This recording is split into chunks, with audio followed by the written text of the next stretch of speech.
तो hello students, ध्यान दें आप लोग। देखिए, जैसा कि अभी आप लोगों को पिछले वीडियो में बताया गया था, उसी के आगे हम लोग नेक्स्ट प्रमेय पढ़ने जा रहे हैं और ये बहुत ही इम्पॉर्टेंट है आपके लिए, क्योंकि बोर्ड परीक्षा में कई बार ये पूछी जा चुकी है। तो आइए प्रमेय को देखते हैं। Let's start. प्रमेय है कि यदि ए तथा बी समान कोटि के व्युत्क्रमणीय आव्यूह हों तो ए बी का होल इनवर्स इक्वल है बी इनवर्स ए इनवर्स। तो यहाँ ध्यान देने वाली बात यह है कि ए और बी दोनों की कोटियाँ क्या हैं, समान हैं और व्युत्क्रमणीय हैं। इसलिए देख सकते हैं आप कि ए इनवर्स और बी इनवर्स दोनों का ही अस्तित्व है। तो आइए सिद्ध करते हैं कि ए बी का whole inverse equal to B inverse और ए इनवर्स कैसे हो गया। थोड़ा सा इसको सिद्ध करना आपके लिए थोड़ा सा कठिन काम हो सकता है। तो आइए यहाँ से शुरुआत करके देखते हैं। ये बात पहले समझते हैं क्या लिखी हुई है। तो यहाँ पर कहा गया कि एक व्युत्क्रमणीय आव्यूह की परिभाषा, तो परिभाषा क्या होती है कि ए बी बराबर बी ए बराबर आई होने पर हम कहते हैं कि ए का इन्वर्स बी है और बी का इन्वर्स ए है, जैसा कि अभी आपने पिछले डिफिनीशंस में देखा। तो बी अगर ए इन्वर्स के बराबर हो तो हम यूँ भी तो कह सकते हैं कि ए इंटू ए इन्वर्स बराबर आई, या ए इनवर्स इंटू ए बराबर आई। तो दोनों में से कुछ भी कहा जा सकता है। तो देखिए यहाँ पर आपको स्क्रीन में दिखाई दे रहा होगा, हमने रेड से मार्क कर दिया यहाँ पर। हालांकि ये लिखना नहीं आवश्यक है, आप चाहें तो लिख भी सकते हैं, नहीं भी लिख सकते हैं। तो एक व्युत्क्रमणीय आव्यूह की परिभाषा से सी इंटू सी इनवर्स बराबर आई होता है। अब यहाँ सी जो रिप्लेस किया जा रहा है वो उस सी को ए बी के द्वारा रिप्लेस किया जा रहा है। तो A B into A B का इनवर्स बराबर 1 दिखाई दे रहा है। हालांकि ये 1 नहीं, क्या है, आई है। आप ध्यान दें, यहाँ पर ये 1 नहीं है, ये क्या है, आई है। इसको ध्यान देंगे। तो A B into A B का होल इनवर्स किसके बराबर है, आई के बराबर है। अब देखिए यहाँ पर हम लोग कुछ ऐसी कुछ क्रियाएं करेंगे जिसके फलस्वरूप ये पता चल जाएगा कि ए बी का जो होल इनवर्स है वो किसके बराबर है, B inverse into A inverse के बराबर, जो कि सिद्ध करना है।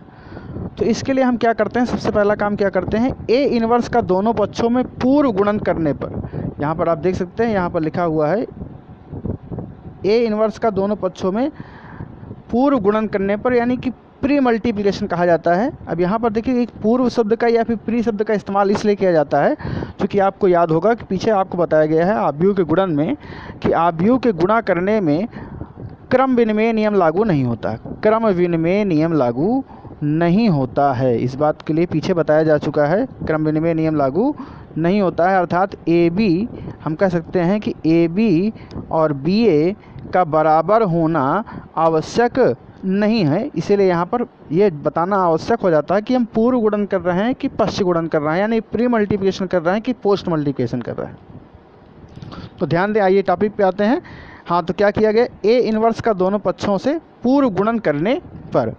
तो देखिए जब यहाँ पर पूर्व गुणन किया जा रहा है ए इनवर्स से दोनों पक्षों में, तो क्या हुआ कि ए इनवर्स ब्रैकेट में ए बी, फिर ब्रैकेट में ए बी का होल इनवर्स बराबर है ए इनवर्स आई के। ठीक है, यहाँ तक बात समझ में आ गई। इसके बाद देखिए आप कि ए इनवर्स फिर है ब्रैकेट में ए बी। तो चूँकि साहचर्य नियम से आप जानते हैं, साहचर्य नियम से आप जानते हैं कि क्या हो सकता है, हम चाहें तो इस ब्रैकेट को हटा करके ए इनवर्स और ए में लगा सकते हैं। तो उसी तरीके से किया गया, ए इनवर्स और ए में ब्रैकेट लगाया गया और बी को अलग कर दिया गया। आगे ए बी इनवर्स लिखा गया, उसमें कोई प्रभाव नहीं पड़ा। और यहाँ पर हमने देखा कि ए इनवर्स आई को हमने केवल ए इनवर्स लिखा है। उसका कारण क्या है कि किसी भी आव्यूह में अगर हम तत्समक आव्यूह यानी कि आई का मल्टीप्लिकेशन करा देते हैं तो कोई फ़र्क नहीं पड़ता। जैसे कि आप जानते हैं कि ए आई किसके इक्वल होता है, सीधे सीधे ए के इक्वल होता है, या आई ए किसके इक्वल होता है, तो वो भी ए के ही इक्वल होता है। तो यहाँ पर ध्यान देने वाली बात है कि आपने देखा कि A inverse A into B into bracket में ए बी का होल इनवर्स इक्वल है ए इनवर्स के। अब ध्यान दीजिए, ए इनवर्स इंटू ए ये सीधे किसके इक्वल होगा, आई के इक्वल हो जाएगा। और यहाँ पर आई के इक्वल होने पर बनेगा आई बी इंटू ब्रैकेट में ए बी का inverse equal to A inverse. अब आई बी किसके इक्वल होगा, आई बी जो है वो हमारा सीधे सीधे बी के इक्वल हो जाएगा। तो B into A B inverse equal to A inverse. अब फिर देखिए यहाँ पर बात ध्यान देने वाली बात ये है कि बी को हटाने के लिए किससे मल्टीप्लिकेशन किया गया, बी इनवर्स से। तो यहाँ पर ध्यान देने वाली बात ये है कि बी इनवर्स से हमने फिर से क्या किया है, वही ऊपर ही जैसे ऊपर किया जा रहा था ए इनवर्स से दोनों पक्षों में पूर्व गुणन करने पर, वैसे ही यहाँ पर बी इनवर्स से दोनों पक्षों में क्या किया गया, पूर्व गुणन यानी कि प्री मल्टीप्लिकेशन किया जा रहा है। तो फिर से ध्यान देंगे यहाँ पर कि बी इनवर्स से जब हम लोगों ने प्री मल्टीप्लिकेशन यानी पूर्व गुणन किया तो क्या मिला हमें, B inverse into B bracket में ए बी का whole inverse equal to B inverse A inverse. अब यहाँ पर फिर से आप ध्यान दीजिए कि जो आपका बी इनवर्स बी है वो किसके बराबर हो जाएगा, आई के बराबर हो जाएगा, और आई इंटू ए बी का होल इनवर्स बराबर है B inverse into A inverse के।